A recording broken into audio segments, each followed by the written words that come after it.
Assalamualaikum yang terhormat Ibu Dewi Marfuah Kurniawati, SGZ MGizi, yang terhormat Ibu Ayu Rahadianti, SGZ MPH, yang terhormat Bapak Fitriyono Ayusta Ningwarno, STP MSI. Kami dari kelompok 3 beranggotakan Arum Prahesta Putri, Ataya Nadia Yaniyarsi, Aulia Humaisya, Aurelia Debi Salsabila, Bintang Maritza Putri Yusherman, Virgi Natania Harjanto. Pada kesempatan kali ini, kami akan mempresentasikan materi kacang-kacangan. Yang pertama, ada kacang gude. Kacang gude merupakan jenis kacang-kacangan yang tumbuh sepanjang tahun dan mampu tumbuh pada lahan yang kering. Kacang gude mempunyai keunggulan dibanding tanaman kacang-kacangan lokal lainnya.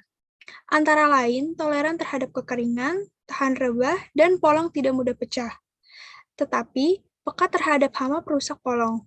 Tanaman ini mudah tumbuh dan sangat produktif, mempunyai ketoleransian terhadap lingkungan ekstrim, dan biomasa yang tinggi, serta memiliki kontribusi terhadap kelembapan dan nutrisi tanah. Lalu di sini terdapat kandungan gizi kacang gude yang tertera pada tabel. Selain mengandung zat gizi, kacang gude juga mengandung senyawa anti gizi yaitu tanin. Namun, senyawa anti gizi yang dikandung kacang gude sedikit lebih kecil dibandingkan kacang-kacang pada umumnya. Senyawa anti gizi tersebut dapat dihilangkan atau dikurangi melalui proses pengolahan antara lain fermentasi, pengecambahan, perendaman maupun pemasakan. Lalu cara penyimpanan kacang gude itu adalah dengan cara menyimpan di tempat yang kering ataupun tempat yang sedikit air agar lebih tahan lama. Dan cara pemilihan yang baik dengan memilih biji yang masih bagus dan tidak cacat. Cara pemilihan kacang gude adalah dengan cara memilih biji yang masih bagus dan tidak cacat, serta meneliti tekstur kulit dan mencium baunya. Pilihlah kacang gude yang memiliki kulit bersih dan bau tidak apek. Lalu yang kedua ada kacang Bogor.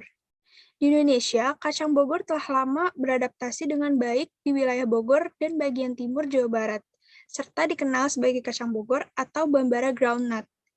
Berdasarkan tampilan polongnya, ada dua jenis kacang Bogor, yaitu kacang Bogor berpolong tunggal atau 1, kacang Bogor berpolong ganda atau 2.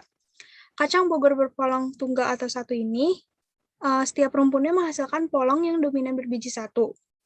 Kalau yang berpolong ganda atau 2, setiap rumpunnya menghasilkan polong yang dominan berbiji 2. Lalu di sini terdapat kandungan gizi pada kacang Bogor yang tertera pada tabel. Kacang Bogor juga mengandung zat anti gizi yaitu purin. Purin adalah senyawa yang berhubungan dengan protein. Purin dapat menyebabkan risiko penyakit gout atau yang dikenal dengan asam urat. Cara penyimpanan kacang Bogor ini dengan menyimpan di tempat yang kering karena akan lebih tahan lama dibandingkan jika menyimpan di tempat yang basah. Selain itu, penyimpanan yang baik adalah dalam bentuk biji dalam polong, karena kerusakan serangan serangga jauh lebih kecil dibandingkan dengan biji telanjang. Cara pemilihan kacang Bogor itu dengan cara jika membeli kacang yang masih dengan kulitnya, pilihlah yang terasa berat dan tidak terlalu berguncang saat digerak-gerakkan. Hindari kulit yang retak atau berlubang. Lalu, bila membeli kacang yang sudah dikuliti, pilihlah kacang yang tidak keriput, tidak belah, tidak bau tengik, tidak kotor, dan tidak tercampur benda asing dan simpanan di dalam freezer. Sebab, semua kacang bisa dibekukan dan bisa disimpan di dalam freezer selama sekitar 6 bulan. Selanjutnya, akan dilanjutkan oleh teman saya, Bintang. Ketiga ada kacang belimbing atau kecipir. Menurut hasil penelitian, kecipir mempunyai keunggulan dalam kandungan gizinya, sehingga amat baik untuk program perbaikan gizi di masyarakat. Untuk cara penyimpanan kacang belimbing, penentuan kadar air sangat diperlukan karena kadar air mempengaruhi daya simpan suatu bahan. Maka, semakin tinggi kadar air di dalam suatu bahan, semakin tinggi pula kemungkinan untuk suatu bahan tersebut mengalami kerusakan. Oleh karena itu, disarankan untuk mengolah kacang belimbing dalam bentuk tepung, di mana tepung tersebut dapat digunakan sebagai sumber protein dalam pembuatan roti. Berikut adalah kandungan gizi dari kacang belimbing. Selain kandungan gizinya, terdapat zat anti gizi dalam biji kecipir. Antara lain adalah tripsin, chymotrypsin inhibitor, amilase inhibitor, phytohemagglutinin, cyanogenik glikosida, dan saponin. Saponin sendiri merupakan senyawa yang memiliki rasa pahit menusuk, dapat menyebabkan bersin, dan sering mengakibatkan iritasi terhadap selaput lendir. Namun, hasil pengkajian menunjukkan bahwa pemasakan dapat menghilangkan zat anti gizi tersebut. Untuk cara pemilihannya, pilihlah kacang belimbing yang rasanya agak manis, teksturnya renyah, bagian tengahnya masih lentur, dan tidak terlalu besar, berwarna hijau segar, muda, dan tidak cacat. Selanjutnya ada kacang Arab. Kacang Arab atau kacang garbanzo memiliki warna putih krem. Kulit luarnya itu tipis dan ringan, serta bentuknya itu mirip dengan kemiri, namun dalam ukuran yang lebih kecil. Kacang Arab dapat dikonsumsi dalam bentuk panggang, rebus, asin, dan fermentasi. Selain itu, kacang ini dapat diolah langsung maupun diolah menjadi produk setengah jadi seperti tepung. Cara penyimpanan kacang Arab, simpanlah di tempat yang dingin atau kering, dan umumnya apabila disimpan dalam kemasan yang kedap udara, kacang Arab dapat bertahan hingga 1 tahun. Lalu yang kedua, perlakuan pasca panen pun perlu diperhatikan, karena apabila tidak, kacang akan terkontaminasi oleh kapang atau jamur yang menghasilkan alfa-toksin. Berikut adalah kandungan gizi dari kacang Arab.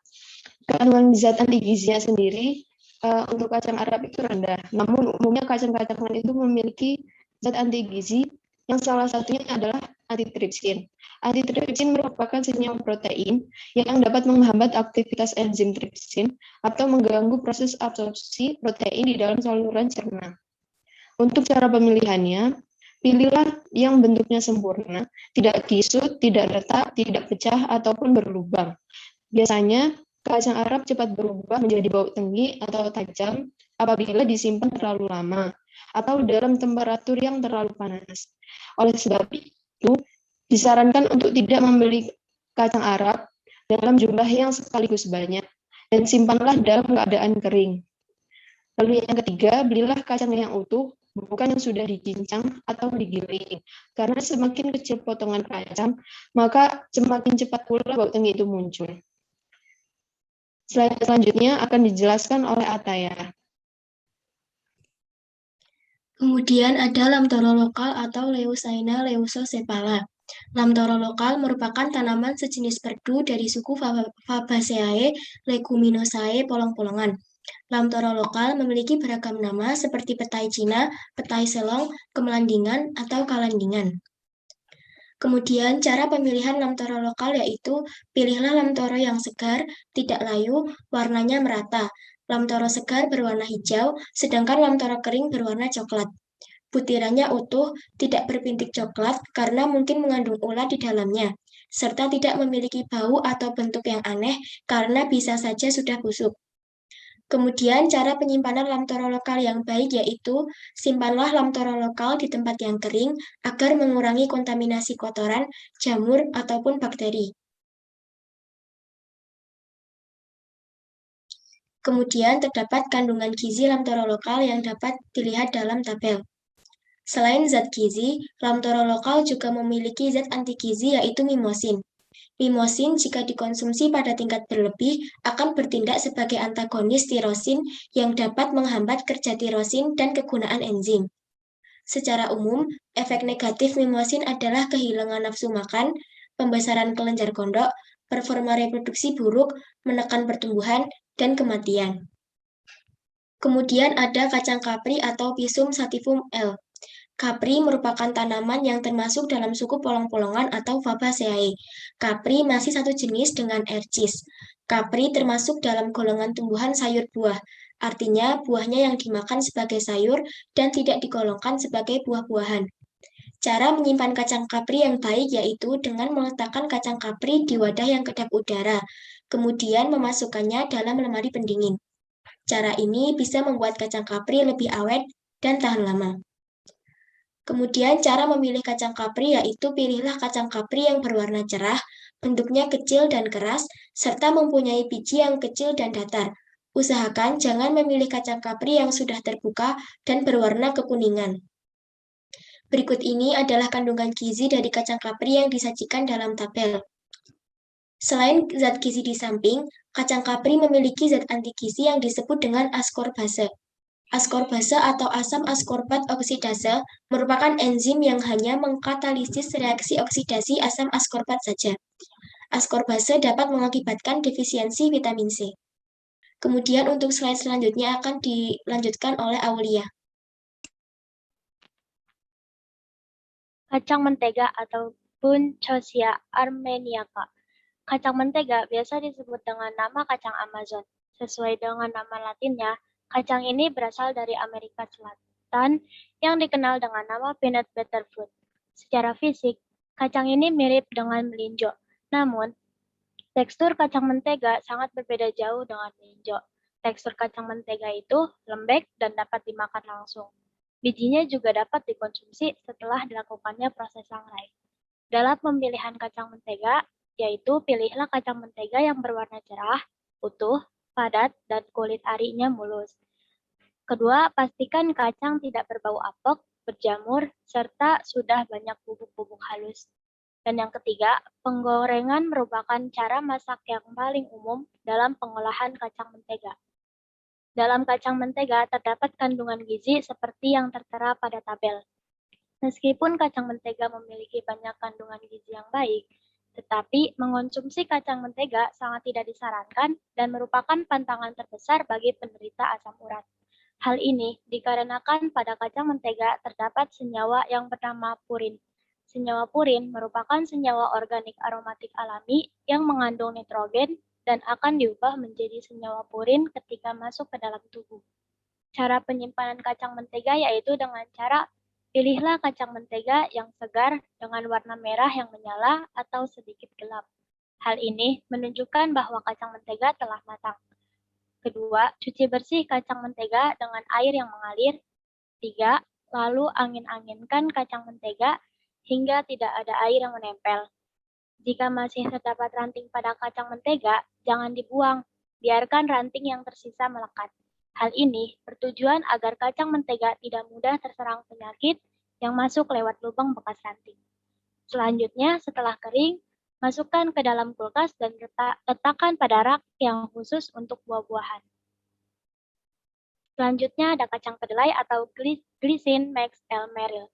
Kacang kedelai merupakan jenis kacang kering yang merupakan sumber protein berkualitas tinggi dengan kandungan lemak jenuh yang rendah dan sumber pangan tinggi serat.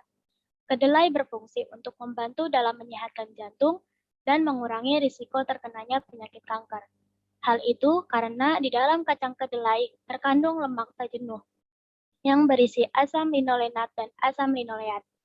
Dalam memilih kacang kedelai, biji kedelai berwarna kuning, emas, dan berbentuk bulat, bukan oval, berukuran besar, dan kulit ataupun tunas kacang kedelai sudah dikupas satu persatu. Dalam kacang kedelai, terdapat kandungan gizi seperti yang tertera dalam tabel. Selain kandungan gizi, dalam kacang kedelai juga terdapat zat anti gizi yang disebut dengan antitripsin dan asam fitat. Antitripsin adalah enzim yang menghambat proteolisis yang mampu membentuk tripsin antitripsin kompleks. Fitat berikatan dengan protein sehingga menurunkan nilai cerna protein. Fitat dapat dihidrolisis dengan bantuan asam atau enzim. Itulah sebabnya mengapa proses perkecambahan dan fermentasi dapat menurunkan kadar fitat. Dalam penyimpanan kacang kedelai, yang pertama, jemur kacang kedelai hingga benar-benar kering. Sebelum kacang disimpan, kacang yang benar-benar kering bisa lebih awet atau tahan lama jika dibandingkan dengan kacang yang basah atau terkena air. Kedua, simpan kacang kedelai di dalam jar atau botol dan tutup rapat. Saat menyimpan kacang ini, usahakan untuk menyimpan satu jenis kacang di satu wadah. Hindari menyimpan kacang dengan jenis yang berbeda-beda dalam satu wadah yang sama. Meski kacang telah dimasukkan ke dalam plastik berbeda, cara menyimpan beragam kacang di satu wadah yang sama ini sangat tidak disarankan.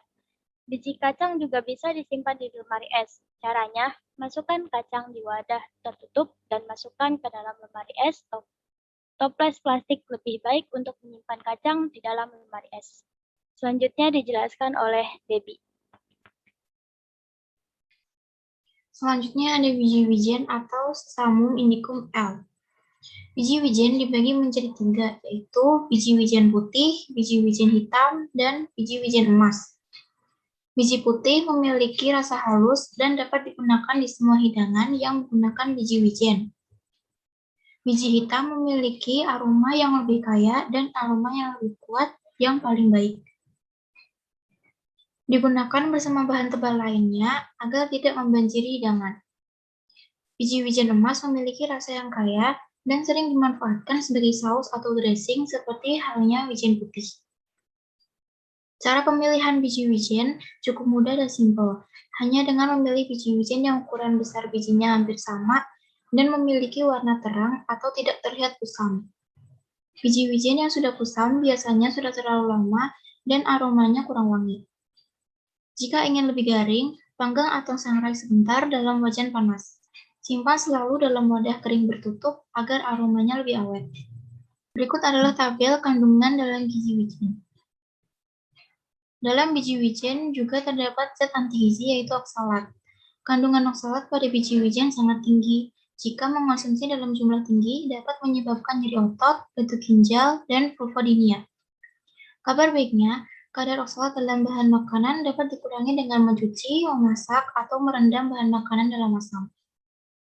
Cara penyimpanan biji wijen, yaitu simpanlah wijen di tempat kering agar tidak cepat hengit. Biji wijen harus disimpan dalam wadah kedap udara. Biji yang tidak didinginkan dapat disimpan di tempat yang sejuk dan kering selama 3 bulan. Jika biji didinginkan, maka akan bertahan hingga 6 bulan jika keadaan akan baik sampai 1 tahun. Berikutnya akan dijelaskan oleh teman saya Arum. Lamtorogung atau Lucena leucocephala subsculabrata. Lamtorogung merupakan sejenis perdu dari famili Fabaceae yang tumbuh dengan baik di Indonesia dan termasuk leguminosa. Ukuran Lamtorogung ini lebih besar daripada Lamtoro lokal. Cara penyimpanan Lamtorogung sendiri yaitu Lamtorogung bisa disimpan bersamaan dengan papannya atau polongnya dengan cara digantung di tempat yang cukup tinggi, dibiarkan tergerai. Namun, pada dasarnya cara menyimpan biji Lamtorogung tidak jauh berbeda dengan cara menyimpan kacang-kacangan lainnya, yaitu disimpan di tempat yang kering, bersih, dan sejuk, setelah dikeluarkan dari polong atau papannya. Walaupun begitu, menyimpan biji lamtoro dalam kulkas lebih disarankan karena akan memperlama masa penyimpanannya. Berdasarkan penjelasan di atas, biji lamtorogung baik yang masih muda maupun yang sudah tua masih bisa digunakan sebagai keperluannya. Berikut adalah tabel yang menjelaskan kandungan gizi lamtorogung. Sama seperti lamtoro lokal, lamtorogung juga mengandung zat antigizi mimosin. Selain mimosin, lamtorogung juga mengandung zat antigizi seperti tripsin inhibitor, asam fitat, dan tanin yang dapat mengganggu sistem pencernaan. Senyawa-senyawa antigizi tersebut dapat dihilangkan atau dikurangi jumlahnya melalui proses pengolahan seperti fermentasi, germinisasi, atau perkecambahan, perendaman, pemasakan, dan sebagainya. Tanin yang biasa terdapat pada kulit biji dapat dihilangkan dengan mengupas kulit biji tersebut. Cara pemilihan lamtorogung sendiri yaitu pilihlah lamtorogung yang masih muda dengan warna hijau cerah mengkilap jika ingin dimakan sebagai lalapan atau dimasak bersama bahan pangan yang lain. Hanya saja perlu diperhatikan kulit lamtorogung telah dikupas dan bijinya sudah dibersihkan dari lendir. Biji lamtorogung yang sudah tua masih bisa disangrai sebagai pengganti kopi. Untuk biji lamtoro yang sudah tua namun belum menghitam masih bisa digunakan sebagai campuran untuk membuat botok. Sekian dari kelompok kami, kurang lebih mohon maaf. Wassalamualaikum warahmatullahi wabarakatuh. Terima kasih.